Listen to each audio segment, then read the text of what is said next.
राहिलं नाही आणि जी काय फोडाफोडी तोडातोडी करून जी काय माल मिळतोय ती बी घेतलाय। आता इतकी सगळी शक्ती झाल्याच्या नंतर तरी मला वाटलं होतं आज तरी कॉन्फिडन्स येईल, पण अजून काही विश्वास नाही गेलाय। आता 30 तारखेला परत नरेंद्र मोदी साहेबाला बोलवलंय, काही हरकत नाही म्हणलं। आता माझ्यासारख्या निष्क्रिय माणसाला की ज्यानं काहीच काम केलं नाही त्या माणसाच्या विरोधात निवडणूक लढवणाऱ्या माणसाला इतका खाटाटूप का करावा लागायलाय? माझं काहीच काम नाही, मी जर काहीच काम केलं नसेल तर मग इतका ताण का करावा लागायलाय? हा प्रश्न आहे। आता माझ्या पुढच्या उमेदवार ठरल्यात आपल्या जिल्ह्यात, तर मला वाटतंय डॉक्टर पद्मसिंह पाटलाच्या घराला सोडून दुसऱ्याला कुणाला विकासाचं काहीच माहित नाही। जे काय कळतंय ती त्यांनाच कळतंय। बरं, माझं असं म्हणणं आहे की 40 वर्ष पद्मसिंह पाटील त्या ठिकाणी मंत्री होते। राणा पाटलाला वर्गात सुद्धा मास्तरनं कधी मॉनिटर केलं नव्हतं, पण पवार साहेबांनी आमदार नसताना मंत्री केलं। ते 5 वर्ष होते। 45 वर्ष मंत्रिपदाची जी तुम्ही घालवली, त्या मंत्रिपदाच्या काळात ह्या धाराशिव जिल्ह्याला काय मिळालं?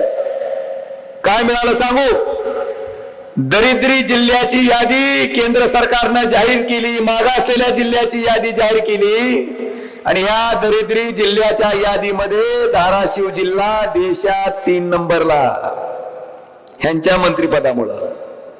आणि जे मंत्री म्हणून होते ते मात्र श्रीमंत खासदारांच्या यादी जेव्हा निवडणूक लढवली आणि निवडून आले, देशात श्रीमंत खासदाराच्या यादीत पद्मसिंह पाटील मात्र वरच्या नंबरला। हा टाळ्याच कुणाचा विकास झाला 40-45 वर्ष मंत्रिपदाच्या काळात? डॉक्टर पद्मसिंह पाटलाच्या कुटुंबाचा। बांधवानो, 45 वर्ष ज्या पवार साहेबांनी यांना मंत्री केलं, त्या पवार साहेबाला एका रात्रीत सोडून राणा पाटील आणि डॉक्टर पाटील कोणत्या पार्टीत गेले? कमळाबाईकडे। का गेले? का इकडा विकास, आहार विकास। खरं कारण ही सांगायले आणि खोटं कारण ही सांगायला लागले। ही म्हणतं ईडी, बरोबर आहे। 45 वर्ष मंत्रिपदाच्या काळात जी गबाळ हाणलंय ती जर वाचवायचं असेल तर आता भाजपमध्ये गेल्याशिवाय पर्याय नाही। आणि आता काय राष्ट्रवादीचं आणि काँग्रेसचं सरकार येत नाही, आपल्याला जर मंत्री व्हायचं असेल तर कुठं जावं लागतंय, म्हणून भाजपमध्ये गेलं, हे खरं कारण। पण लोकांना सांगितलं काय? विकास, ही खोटं कारण। आता गंमत बघा, 5 वर्ष त्या भारतीय जनता पार्टीकडे गेल्याच्या नंतर आता नुकतंच निवडणुकीच्या तोंडावर राणा पाटलांच्या मंडळी आदरणीय अर्चनाताई पाटील परत कमळाबाईकडून कुठं आल्या? हाणलेल्या घड्याळाकडे। आता कमळाबाईकडून हाणलेल्या घड्याळाकडे यायचं कारण काय? परत विकास, आहार विकास। कसला विकास? आता डॉक्टर पाटलाचा विकास म्हणजे मकरंद अनासपुरेचा सिनेमा बघितला का तुम्ही? गल्लीत गोंधळ दिल्लीत गुजरा, बघितला का नाही? ती अशीच निवडणूक लागलेली असते आमदारकीची। ती देवाच्या पाया पडते, देवा देवा मला आमदार कर, तुला सोन्याची टोपी घालतो। देव प्रसन्न होतं, याला आमदार करते। देव वाट बघतोय आता नेमकी कोणत्या सोनाराकडून सोन्याची टोपी येणार आहे। ही मकरंद अनासपुरी राणा पाटला सारखंच हुशार असते। ती काय करते? गावातलं सोन्या नावाचं पोरग हुडकीते, त्याला टोपी घालते आणि त्याचीच टोपी काढते आणि देवाला घालते, घे सोन्याची टोपी। मकरंद अनासपुरीची सोन्याची टोपी आणि पद्मसिंह पाटील कुटुंबाचा धाराशिव जिल्ह्याचा विकास ह्याच्यात तीळ मात्र फरक नाही बंधूंनो।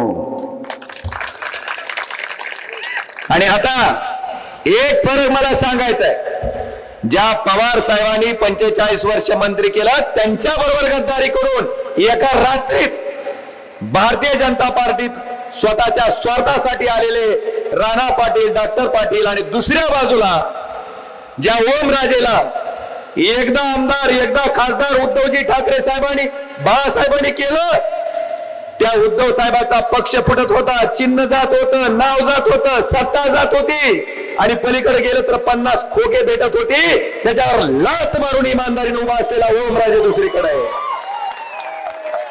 निर्णय तुमचा आहे, तुम्ही ठरवायचंय की कोण माणूस इमानदार आणि कोण माणूस संधी साधू आहे.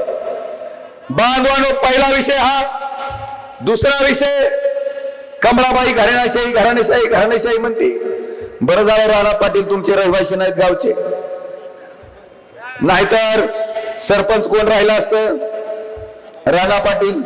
उपसरपंच अर्चनाताई म्हणते तिकडं, आणि सदस्य हा चलू. माझ्या एका फोननं त्याला पीक कर्ज मिळतंय.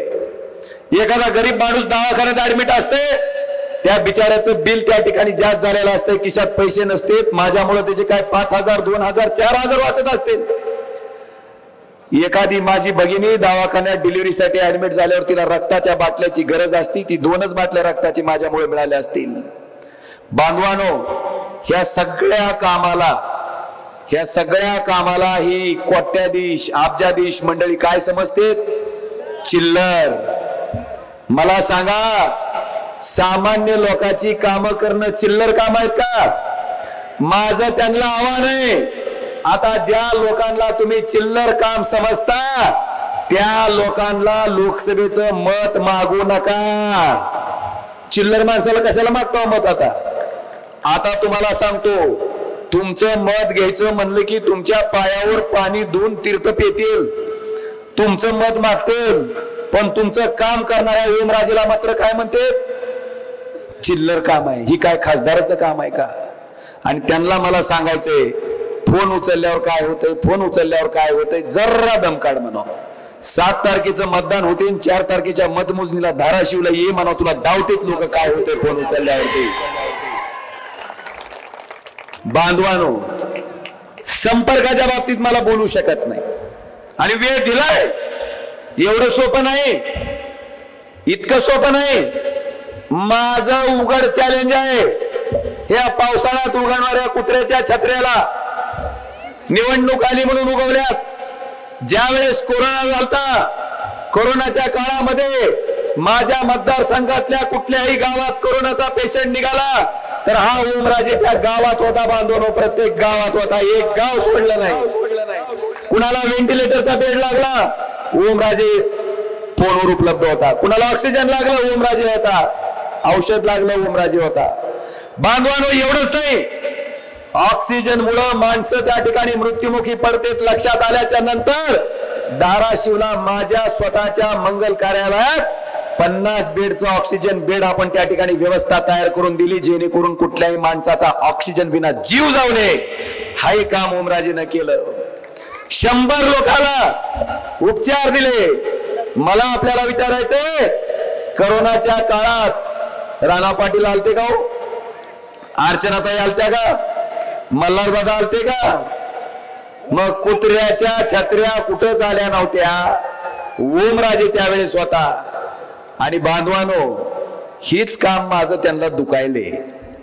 आज मला आपल्या सगळ्याला विचारायचंय प्रामाणिकपणे, आता माझ्या संपर्काच्या बाबतीत काही बोलत नाही. मला काय म्हणते, ओमराजे तुम्ही केलेलं काम सांगा. आता डॉक्टर पाटील 5 वर्ष खासदार होतं, माहितीये का नाही? हो तुम्हाला होतं का नाही? मग त्यांच्या 5 वर्षाच्या काळात काय मतदारसंघ चमचमा चमचमा चमचमा चमकत होता का? ती ओमराजे आल्यावर काळा पडला.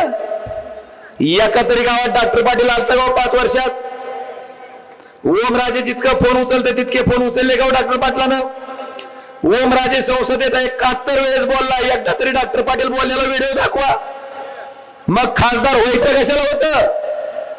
खासदार व्हायचं कशाला होतं? बांधवानो, डॉक्टर पाटलाच्या घरातल्या लोकांना खासदारकी, आमदारकी, मंत्रीपद ही प्रतिष्ठा म्हणून पाहिजे, प्रतिष्ठा म्हणून. आणि ओमराजे हे पद 18 ते 20 लाख लोकांची जबाबदारी म्हणून त्या ठिकाणी पार पडतोय. हा फरक आहे त्यांच्यामधला आणि माझ्यामधला. 2019ला माझ्या जागी जर राणा पाटील खासदार झाले असते तर खालची विधानसभा कोण लढला असतो? तेव्हा किती फास्ट सांगते अर्चनाताई म्हणून. स्पीडच नाही दुसऱ्याला कुठं अक्कल आहे? दुसऱ्याला अक्कल नाही. बांधवानो, ओमराजे 2019ला खासदार झाला. कोण लढली विधानसभा त्याच्या खालची? कैलास पाटील. ना ओमराजेच्या बायकोनं लढली, ना ओमराजेच्या भावानं लढली, एका शेतकरी कुटुंबातल्या लेकरानं लढली. कैलास दादाने लढले आणि तिथून आमदार झाले. मला आनंद या गोष्टीचा आहे की ते कैलास पाटील 50 खोक्यावर लात मारून आज ताकदीने उद्धवजी ठाकरे साहेबांच्या मागे उभे आहेत. मग मला तुम्हाला विचारायचंय, कुठल्या का पक्षातून कुठं पगावना पण जा, पण खासदारकी तूच लढव म्हणणारे संदेश साधू लोक एकीकडे आहेत आणि खासदार झाल्याच्या नंतर स्वतःच्या कुटुंबातल्या कुठल्याही माणसाला उभा न करता कैलास दादाला त्या ठिकाणी आमदार करणारा ओमराजे दुसऱ्या बाजूला बांधवांवर निवडायचे कुणालाही तुमचा प्रश्न आहे. क्रमांक 3, आता माझा संपर्क आहे का? कडे बसतोवर हाय म्हणते. खासदाराचा संपर्क आहे हीच दुःख नाही त्यांना. माझ्या आधीचे जेवढे खासदार झाले ती जेवढे खासदार सगळं मिळून फिरले असतील तेवढा एकटा ओमराजे ह्या 5 वर्षात खासदार म्हणून या मतदारसंघात फिरला आहे. माझा मतदारसंघ म्हणजे 6 आमदाराचा मतदारसंघ आहे. 6 आमदार जेवढे फिरते तेवढे एकट्या ओमराजेला फिरावं लागतंय. 6 आमदार जेवढे संपर्क ठेवते तेवढे एकट्या ओमराजेला ठेवावं लागतंय. तेव्हा लोक म्हणतात की खासदार संपर्कात आहे. आपल्या टायमाला कुठं आलं का 500 दाखवान आपलं खासदार दाखवान 500 मिळवा? कवाच नाही. मामानो हीच दुखणं झालंय ह्यांना नेमकं. अरे म्हणले ही 24 तास फिरतय, सगळ्याची फोन उचलते, फोनवरनं बी दुखायले त्यांना. तुमच्या गरीबाच्या लग्नाला आलं तरी बी दुखायला लागले, तुमची मदत केली तरी बी दुखायला लागले. आणि ऋषी सगळे माझ्या विरोधातले जी 8-9 आमदार आहेत का त्यांचं भाषण तुम्ही रोज ऐका. फोन उचलल्यावर काय होते, फोन उचलल्यावर काय होते. अरे काहीच होत नाही तर तू का ताण घ्यायला लागला? तू सोड ना. पण फोन लावणाऱ्याला उचलणाऱ्यालाच माहितीये काय होतंय. ती काय होतंय हो? एखाद्या गरीब शेतकऱ्याचा वारसाचा फेर अडकलेला असतंय, माझ्या फोनमुळे त्याचा फेर होऊन जाते. एखाद्या गरीब शेतकरी बँकेची दारं खेट झिजवून त्या ठिकाणी हारी आलेला असते, त्याला पीक कर्ज मॅनेजर देत नाही.